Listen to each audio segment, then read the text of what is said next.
பெரியாருக்கு 128 சிலை வைக்க போறாங்க. திட்டு வைக்கணுமே. அதனால கம்யூனிஸ்ட் ஆஃபீஸ் எதிரும் பெரியார் அவங்க மட்டும் பாவம் பின்தங்கி இருப்பாரு, அவங்களையும் முன்னேற்றி விடுவோம். அவங்க ஆஃபீஸ் எதிரும் ஒரு சிலை, கம்யூனிஸ்ட் ஆஃபீஸ் எதிர சிலை. அதுல எவன் காலை நக்கியாவது பிழைப்பவன் கம்யூனிஸ்ட்.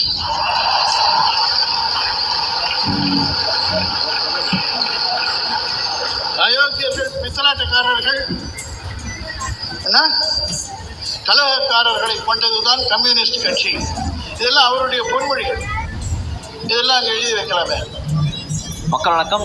ஈவே ராமசாமி அவர்கள் சொன்னது போல கம்யூனிஸ்ட் இயக்கங்கள் என்பது இப்பொழுது திமுகவின் காலை நக்கிதான் பிழைப்பு நடத்தி கொண்டிருக்கிறது. 2019 எப்பொழுது அவர்கள் 25 கோடி திமுகவின் வாங்கினார்களோ அப்பொழுது அவர்கள் திமுகவின் காலை நக்கி பிழைப்பை நடத்த கொண்டு ஆரம்பித்து விட்டார்கள். தற்பொழுது சென்னையில் துப்புரவு பணியாளர்கள் 10 நாட்களாக போராடி கொண்டிருக்கிறார்கள். அவர்களை பணியை